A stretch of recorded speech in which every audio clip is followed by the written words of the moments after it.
तो हेलो नमस्कार, कैसे हैं आप सब। आई होप आप लोग बहुत अच्छे होंगे। तो आज हम लोग पढ़ने वाले हैं, क्या पढ़ेंगे भाई, कार्बोहाइड्रेट। क्या पढ़ेंगे? कार्बोहाइड्रेट।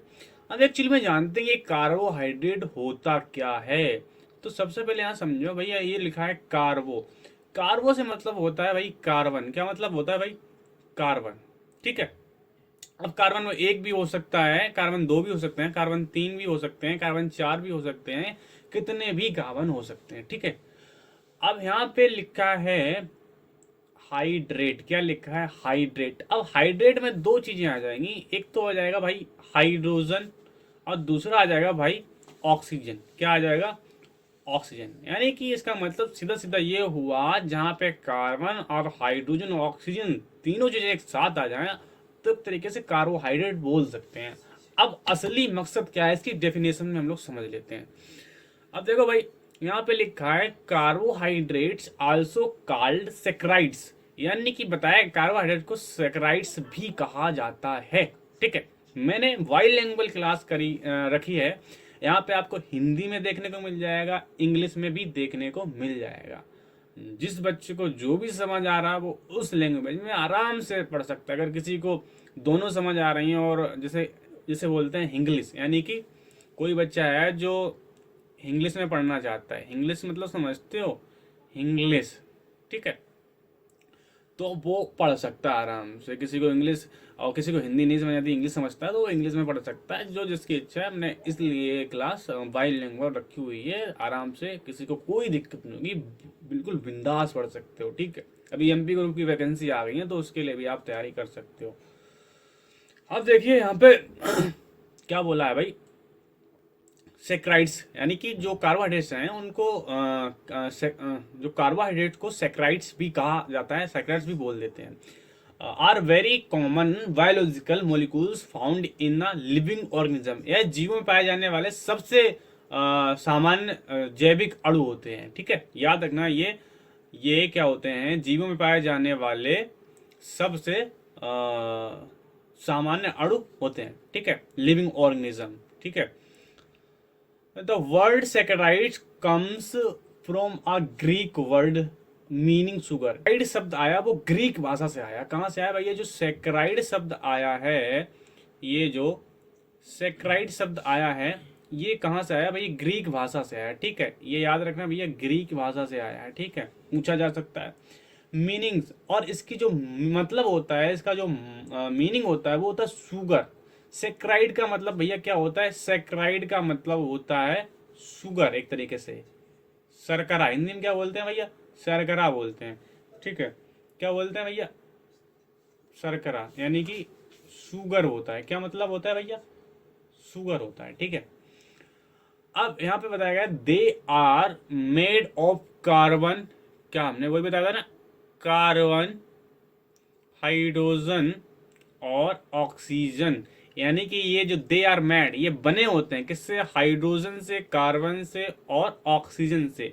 इस तरीके से यानी कि कार्बन, हाइड्रोजन और ऑक्सीजन से बने हुए होते हैं। कौन भैया? सेक्राइड्स। यानी कार्बोहाइड्रेट्स। जो कार्बोहाइड्रेट्स होते हैं उसमें क्या क्या तुम्हें मिलेगा? कार्बन मिलेगा, हाइड्रोजन मिलेगा और ऑक्सीजन मिलेगा। ठीक है।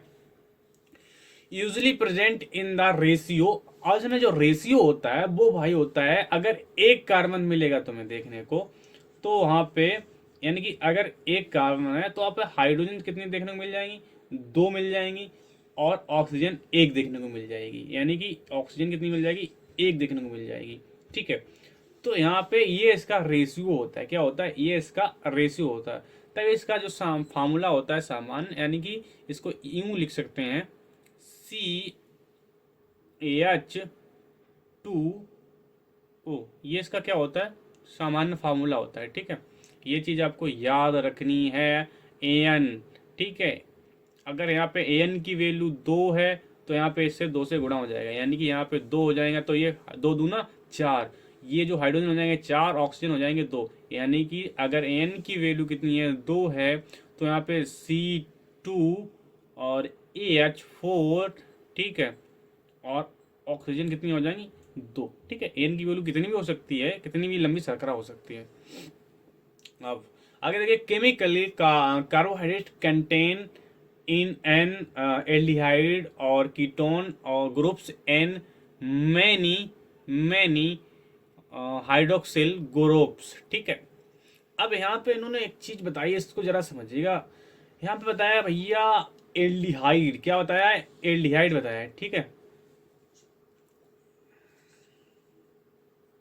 क्या बताया है, एल्डिहाइड बताया है, और कीटोन बताया है। ठीक है, और क्या बताया है तुम्हारा भैया, हाइड्रोक्सिल। अब जरा इसको समझो, ये जो तुम्हारा एल्डिहाइड है, एल्डिहाइड है, ठीक है। अब एल्डिहाइड से मतलब क्या होता है, एल्डिहाइड से मतलब होता है यानी कि जहां पर सी ए एच और ओ आ जाए, कहाँ पे आ जाए, सी एच ओ हो जाए, यहाँ पे लिखते हैं, नीचे नीचे लिखते हैं। ठीक है, याद रखो, जहाँ पे क्या आ जाए, सी एच ओ। ठीक है, और इसके साथ क्या जुड़ी हो, चैन। ये जो ग्रुप होता है इसको बोलते हैं एल्डिहाइड ग्रुप। क्या बोलेंगे भैया, एल्डिहाइड ग्रुप। ठीक है, याद रखना है, एल्डिहाइड ग्रुप बोलेंगे। अब यहाँ पे देखो भैया, कीटोन क्या है, कीटोन। अब कीटोन ग्रुप का होता है इस तरीके से होता है, देखो समझो जरा, इस तरीके से डबल बॉन्ड के साथ क्या जुड़ा होगा, ऑक्सीजन जुड़ा होगा। ठीक है, और इनके साथ क्या जुड़ा होगा, कार्बन की चेन जुड़ी, यानी कि आर आर। ये जो होता है हमारा, ये होता है भाई कीटोन ग्रुप। अब हाइड्रोक्सिल ग्रुप यहाँ पे लिख रखा है इन्होंने, यानी कि जहाँ पे ओ और एच एक साथ दिखें, इसे बोलते हैं हाइड्रोक्सिल ग्रुप, हाइड्रोक्सिल ग्रुप। ठीक है, अब ये हमें उम्मीद है ये आप लोग बहुत अच्छी तरीके से समझ चुके हैं। अब चलते हैं नेक्स्ट स्लाइड पर और आगे देखते हैं क्या है। अब यहाँ पे पढ़ेंगे भैया जो क्लासिफिकेशन है, क्लासिफिकेशन। ठीक है, किसका क्लासिफिकेशन हम लोग पढ़ने वाले हैं, क्लासिफिकेशन ऑफ कार्बोहाइड्रेट, यानी कार्बोहाइड्रेट्स कौन कौन से भाग में बांटा गया है, कार्बोहाइड्रेट्स का वर्गीकरण है। ठीक है, तो सबसे पहले यहाँ पे आता है भाई मोनोसेक्राइड, फिर आता है आता है डाइसेक्राइड, तीसरा आता है पॉलीसेक्राइड। ठीक है, अब यहाँ पे भाई जरा इस शब्द का मतलब समझो, यानी कि मोनो, यहाँ क्या लिखा है, मोनो, मोनो सेक्राइड। ठीक है, क्या लिखा है, सेक्राइड। यहाँ पे जो मोनो लिखा है इसका मतलब क्या होता है, इसका मतलब होता है भैया एक, क्या चीज, कोई चीज एक बार। ठीक है, एक बार। आप है सेक्राइड्स, अब कोई चीज कौन सी चीज होगी, वो सेक्राइड्स होती, यानी कि क्या होगी, सेक्राइड होगी। यानी कि भैया क्या बोला है, इस ये जो यहाँ तक है इसका मतलब होता है मोनो, एक बार, और सेक्राइड क्या चीज होगी, सेक्राइड यानी कि एक शर्करा इकाई। मोनो का मतलब एक, सिर्फ एक इकाई होगी, कितनी होगी, एक इकाई होगी मोनोसेक्राइड्स की, इससे बोलेंगे मोनोसेक्राइड। ठीक है, अब मोनोसेक्राइड को भैया दो भागों में बांटा गया है, एक होता है एल्डोज और एक होता है कीटोज। ये हमने आपको बताए हैं भैया, कीटोज क्या होता है और एल्डोज क्या होता है। एल्डोज का मतलब होता है जहाँ पे एल्डिहाइड ग्रुप, एल्डिहाइड ग्रुप क्या होता है, अभी बताया था। एल्डिहाइड ग्रुप भैया क्या होता है, यानी कि C A H O, this is a aldehyde group. क्या हुआ, ये एल्डिहाइड ग्रुप है। कीटोज ग्रुप जहाँ पे आ जाए तो कुछ इस तरीके से कीटोज ग्रुप होता है, क्या होता है, कीटोज ग्रुप। ठीक है, दिस इज अ कीटोज ग्रुप। ठीक है, तो यहाँ पे क्या होगा, जहाँ पे कीटोन ग्रुप होता है वहाँ उसको क्या बोला जाएगा, कीटोज बोला जाएगा, यहाँ पे कीटोन ग्रुप आ जाएगा। ठीक है, अब कुछ एग्जाम्पल्स यहाँ पे दिए गए हैं, यानी कि ट्राइओज, जहाँ पे तीन कार्बन आ जाएंगे एल्डोज ग्रुप के साथ, किसके साथ, एल्डोज ग्रुप के साथ, यानी एल्डिहाइड ग्रुप के साथ, वहाँ उसे ट्राइओज बोला जाएगा। जहाँ पे एल्डिहाइड के साथ यानी कि चार कार्बन होंगे, इसके साथ क्या होंगे, चार कार्बन होंगे, वहाँ पे उसके ट्राइओज बोला जाएगा, सॉरी टेट्रोज बोला जाएगा। यहाँ पे पांच कार्बन होंगे इसके साथ, तो वहाँ पे पेंटोज बोला जाएगा। और इसका एग्जाम्पल एक तरीके से हो जाएगा ग्लूकोज और फ्रक्टोज। ठीक है, यहाँ पे ये इसका एग्जाम्पल हो गया, क्या होगा, ग्लूकोज हो गया भैया और फ्रक्टोज हो गया। ठीक है, अब यहाँ पे देखिए कीटोज, यानी कि जहाँ पे इस ग्रुप के साथ तीन कार्बन होंगे, क्या होंगे, तीन कार्बन होंगे, तो भैया इस चीज को बोला जाएगा, क्या बोला जाएगा, ट्राइयोस, यानी कि ट्राइयोस बोलेंगे। चार कार्बन होंगे यहाँ पे तो टेट्रोज बोला जाएगा, पांच होंगे तो पेंटोज बोला जाएगा। और इसका एक रियल एग्जाम्पल की बात करें तो यहाँ पे राइबोज और डीऑक्सी राइबोज इसके एग्जाम्पल हैं, या एक्सोज भी कह सकते हैं, ग्लूकोज और फ्रक्टोज भी इसके एग्जाम्पल है। अब भैया यहाँ पे तुम्हें एक कन्फ्यूजन होगा कि यहाँ पे ये एग्जाम्पल इसमें भी आ रहा है और ये एग्जाम्पल इसमें भी आ रहा है, यानी कि क्या इसमें भी एल्डोज ग्रुप है या इसमें भी एल्डोज कीटोज ग्रुप है। हाँ, तो यहाँ पे बता दें आपको, इसमें जो फ्रक्टोज और जो ग्लूकोज है इसमें भैया दोनों ग्रुप पाए जाते हैं। क्या होगा, इसमें CHO ग्रुप भी मिलेगा और आपको यहाँ पे C डबल बॉन्ड O, यानी कि इसे बोलेंगे हम लोग कीटोज ग्रुप, ये ग्रुप भी मिलेगा। ये चीज़ आपको याद रखनी है, ठीक है। अब आते हैं डाइसेकेराइड। अब यहाँ पे डाई जो ये लिखा है ना, इस चीज़ का मतलब सबसे पहले समझो। इसका मतलब होता है भाई डाई मतलब दो बार, क्या, दो बार, ठीक है। कोई चीज़ कितने बार, 2 टाइम्स। यहाँ पे इंग्लिश में भी लिख देते हैं भाई 2 टाइम्स, ठीक है। ये याद रखनी है ये चीज़, 2 टाइम्स। क्या चीज़ यहाँ पे लिखा है, सेक्राइड्स, यानी कि दो सेक्राइड्स अगर होंगे तो उसे अपने डाइसेक्राइड बोलते हैं, दो शर्करा इकाई, ठीक है, याद रखना है। तो उसे क्या बोलेंगे, डाइसेक्राइड। डाई का मतलब होता है दो सेक्राइड, दो सेक्राइड्स, ठीक है, दो शर्कराएं हो तो उसे क्या बोलेंगे, लोग सपोज डेट अगर हमारे पास दो शर्कराएं हैं तो उसे डाइसेक्राइड बोलेंगे, ठीक है। अब यहाँ पे उसे दो पार्ट्स में डिवाइड किया रहा है, एक होता है रिड्यूसिंग शुगर, एक नॉन रिड्यूसिंग शुगर, ठीक है। अब रिड्यूसिंग शुगर का एग्जांपल है माल्टोज, ठीक है, माल्टोज, लैक्टोज और यहाँ पे आइसो माल्टोज, ठीक है। ये जो आते हैं वो रिड्यूसिंग शुगर में आएंगे, ठीक है। नॉन रिड्यूसिंग शुगर में सुक्रोज आएगा। क्या आएगा भैया, sucrose is a non reducing sugar, ठीक। दूसरा आता है भाई पॉलीसेक्राइड्स। पॉलीसेक्राइड्स क्या होते हैं, अब यहाँ पे जरा भाई समझो, ये जो पोली लिखा है इसका मतलब होता है बहुत सारे, यानी कि मल्टीपल टाइम्स, ठीक है। यहाँ पे लिख सकते हैं मल्टीपल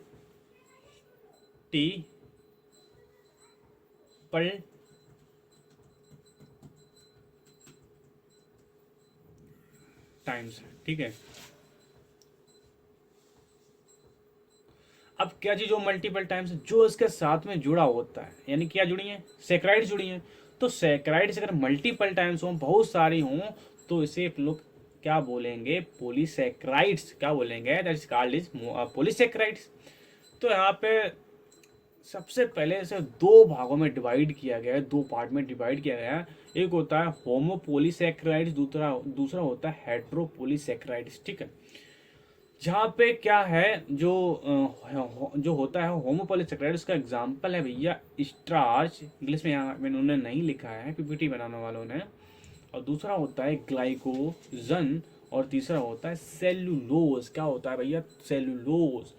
और तुम्हारा हेट्रोपोलीसेक्राइड्स क्या होता है, स्टार्च, ग्लाइकोजन और सेल्यूलोज। क्या होगा, सेल्यूलोज। अब ये होमोपोलीसेक्राइड्स और हेट्रोपोलीसेक्राइड्स क्या होते हैं, ये नेक्स्ट वीडियो में समझेंगे। अगर इस चैनल को आपने शेयर, सब्सक्राइब, लाइक नहीं किया है तो भैया सबसे पहले आप सब्सक्राइब करो चैनल को, ठीक है। फटाफट जाके सब्सक्राइब और लाइक भाई और शेयर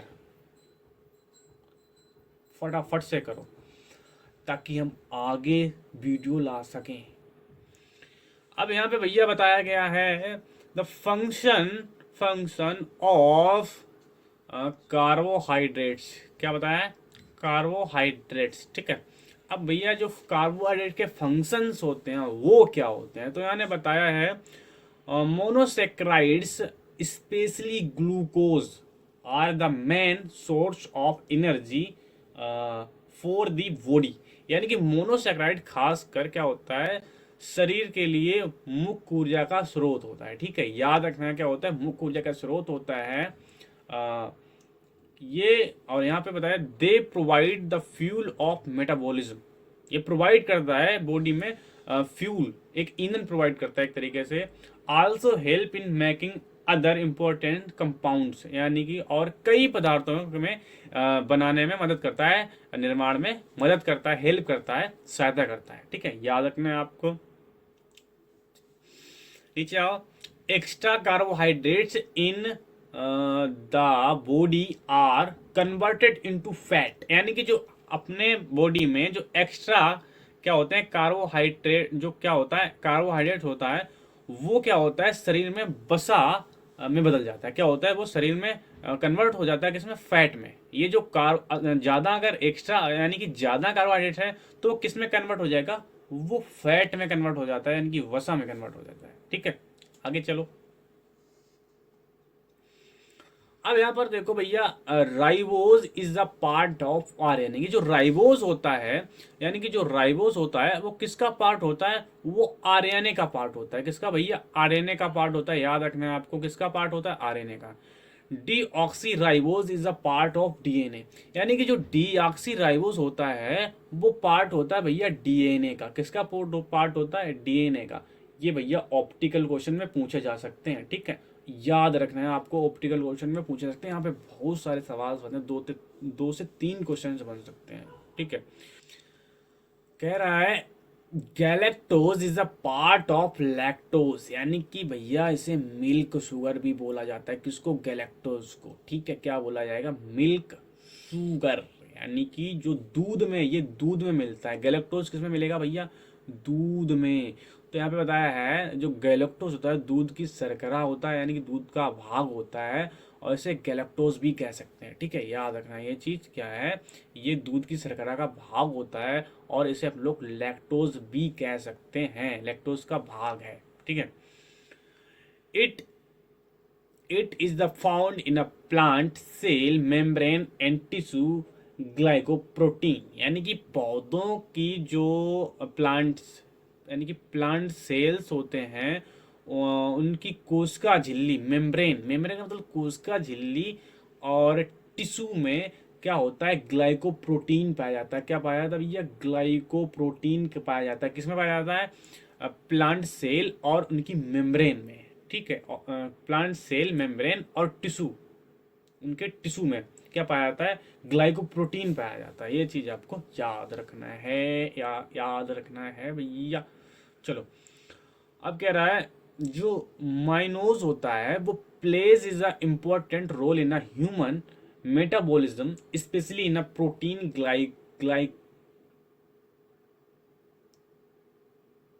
ग्लाइकोसाइलेशन, ग्लाइकोसाइलेशन कि mannose plays is a important role metabolism, specially protein glycosylation.